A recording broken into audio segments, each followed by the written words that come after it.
doctoral thesis was focused on economic growth, inflation, and income inequality. Is that right? Yes, it's right. And I feel like that's a topic that's still very relevant in it is still relevant and has really shaped my research, but of course all the research that I've been doing is related to economic growth and inequality. So for example, the recent publication that I have, I looked at how education moderates the financial inclusion and food poverty makes us in the country, and that is all about economic growth and financial development in the country, developing country. So how do you feel that that's shaped your academic career to date, or rather your academic identity? I think based on on my research project, doctoral, what I did on my doctoral level, it has influenced what type of research that I've been doing. All the published articles that I have published are in line with economic growth, in line with financial development, something that I did in my doctoral studies. So my doctoral studies were a basis or a foundation for my future research. Thank you for that. I think it's quite fascinating how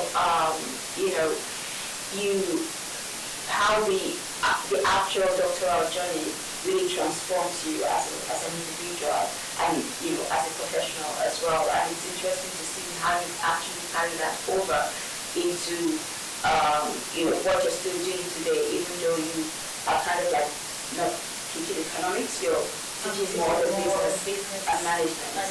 Because I had a background from my undergraduate, it was more of business, but later changed on my doctoral studies to economics. But still, there is a lot of teaching economics. Still, I do research in line with economics. So now published articles in line with economic growth, financial development, income inequality, which is still what I did. So my doctoral studies laid a strong foundation on my current research interests. Yeah, and the other thing I noticed as well is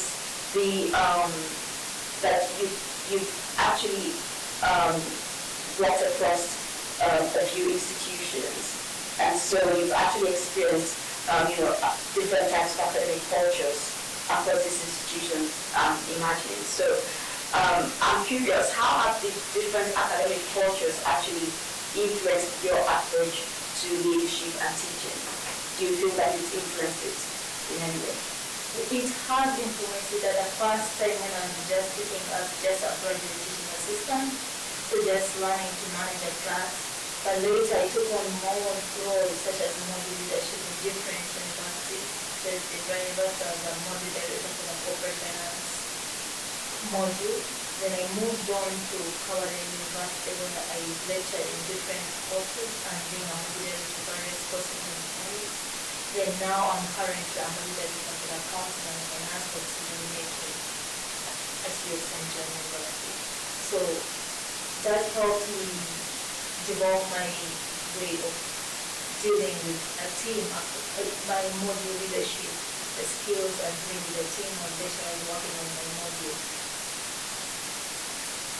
That's actually quite fascinating because I think sometimes as well, one goes through these journeys of encountering different environments and learning different things, and you actually don't consciously realize the variety or the amount of how should I put it of perspectives that you're kind of like accumulating over the years. And it's interesting to see how that actually forms you as an academic and how that translates into how you teach and your leadership style.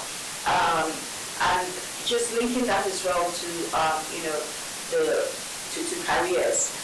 A lot of doctoral students, for example, that will be listening to this podcast will probably be trying to envision their future careers. Could you talk us through some of the pivotal decisions in your career that have shaped you as a leader, but also that has helped your career trajectory to where you are today? So during my master's at the University of Exeter, I was not sure whether I was going to go into industry or whether I was going to pursue further studies. I was torn between going for a professional course so that I can go into industry, and torn between pursuing my studies further. But when I looked at my lecturers passing on knowledge to the students, it gave me motivation that I think I want to be like them. They motivated me that what they were teaching was good, and I wanted also to be part of academia, be able to teach and pass on knowledge to other students and have an impact on their education.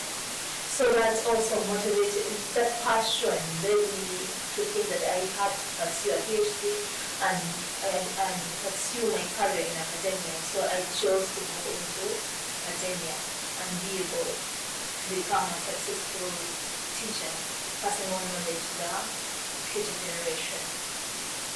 So what I'm hearing is that sometimes you just have to be courageous and make a decision.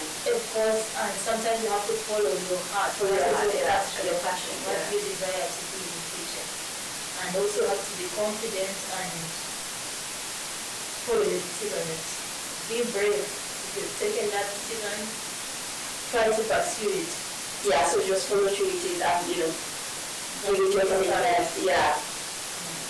That's a very interesting perspective, because I think sometimes, like you said at the beginning, you may be indecisive, but at some point you make that decision to follow a specific pathway and you follow through with it. Yes.